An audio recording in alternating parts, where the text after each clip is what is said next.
Saya Dr. Yunus Dewanta. Video kali ini saya akan membahas mengenai puasa Ramadan yang dikaitkan dengan pandemi virus corona.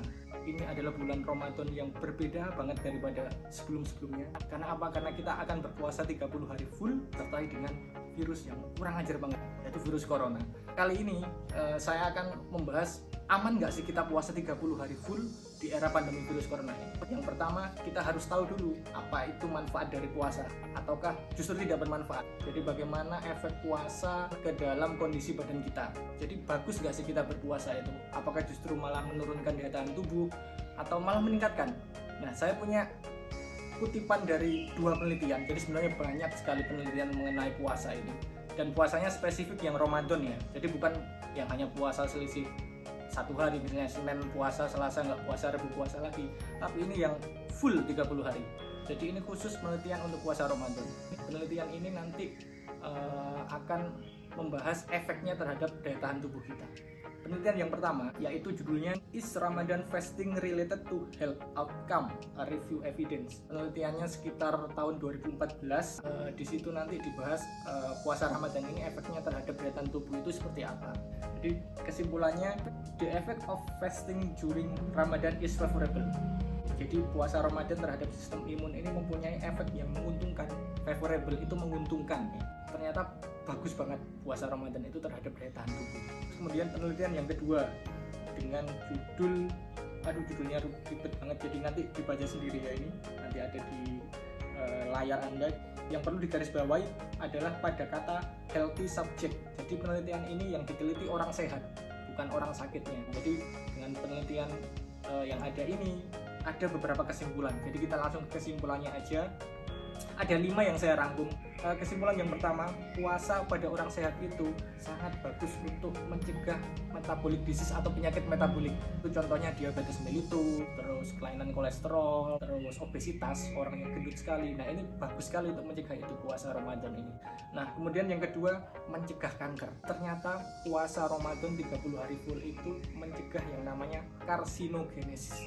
Jadi karsinogenesis itu adalah pembentukan sel kanker, di mana ketika kita puasa tentu sel kanker itu tidak mendapatkan nutrisi atau makanan yang dia butuhkan, sehingga sangat bermanfaat sekali supaya kita tidak kena kanker.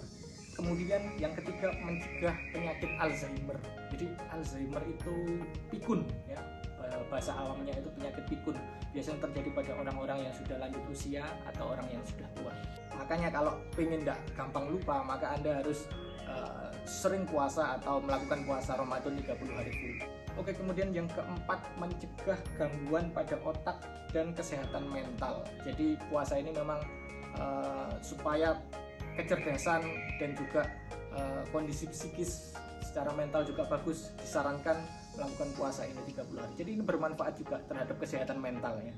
Kemudian yang kelima, DNA repair. Apa itu? Bahasanya aneh sekali. DNA repair itu perbaikan DNA atau sel, gampangannya perbaikan sel-sel tubuh kita yang sudah rusak. Itu dengan puasa Ramadan 30 hari full akan diperbaiki sendiri oleh tubuh kita. Jadi puasa Ramadan ini ternyata banyak sekali manfaatnya. Nah, sekarang bagaimana di era pandemi corona ini? Yang pertama adalah orang sehat. Jelas karena saya sudah menjelaskan penelitian dan juga pengalaman klinis saya ketika saya praktek. Orang yang sehat, yang bugar, walaupun era pandemi corona seperti ini, saya sarankan tetap berpuasa. Kenapa?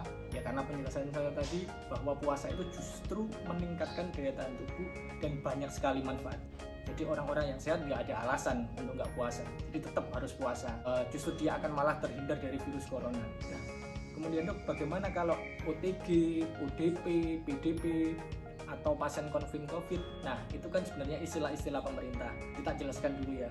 OTG itu orang tanpa gejala, ODP itu orang dalam pemantauan, dan PDP itu pasien dalam pengawasan. Kalau confirm COVID ya jelas sudah positif COVID. Nah, untuk kategori-kategori tersebut yang sudah dibuat pemerintah, sebenarnya tidak ada yang khusus. Misalnya OTG ini boleh berpuasa, ODP itu tidak boleh atau boleh puasa. Nah, menurut saya sebagai seorang dokter atau GP, dokter umum, kasus-kasus tersebut atau penggolongan-penggolongan tersebut tetap harus dikonsultasikan kepada dokter. Kenapa? Ya misalnya OTG orang tanpa gejala, tapi dia punya penyakit komorbid atau penyakit penyerta sebelumnya, tentu akan ada pertimbangan lagi, dia itu boleh puasa atau tidak boleh puasa. Atau misalnya ODP, ada yang ringan, tapi ada juga ODP yang berat.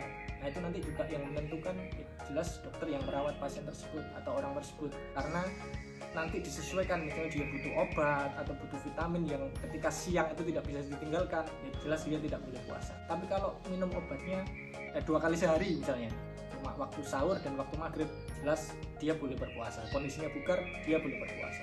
Jadi untuk kondisi-kondisi tersebut tiap pasien atau setiap orang punya karakteristik sendiri, jadi individu ya, tidak ODP puasa atau tidak boleh puasa, OTG pasti boleh puasa, tidak seperti itu. Jadi setiap pasien, setiap orang punya kondisinya sendiri, diperiksakan ke dokter, baru nanti ditentukan dia boleh puasa atau enggak.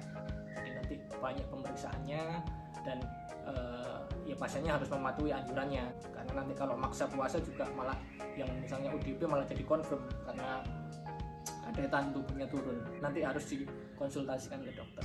Oke, sampai di sini dulu video dari saya. Jadi puasa itu bermanfaat banget, tapi untuk orang yang sehat ya, saya kemudian orang-orang sehat yang bisa aktivitas seperti biasanya, itu tetap saya sarankan untuk puasa. Saya juga puasa ini, walaupun saya juga bekerja di rumah sakit yang sering terpapar pasien-pasien ODP, PDP, saya tetap puasa karena saya percaya dan meyakini bahwa puasa itu memang manfaatnya meningkatkan daya tahan tubuh. Jadi sekian video kali ini. Kalau kalian pengen info-info yang update terus, silahkan subscribe. Kalian boleh tanya-tanya. Jadi nanti kalau waktu senggang, saya akan menjawab di kolom komen yang ada di YouTube ini, atau kalau mau ya di sosial media saya. Nanti saya tulis di sini. Nanti boleh tanya-tanya atau boleh DM lah ya. Kalau misalnya saya nanti senggang, saya akan jawab. Oke, jadi sekian video kali ini. Assalamualaikum warahmatullahi wabarakatuh. Sampai jumpa.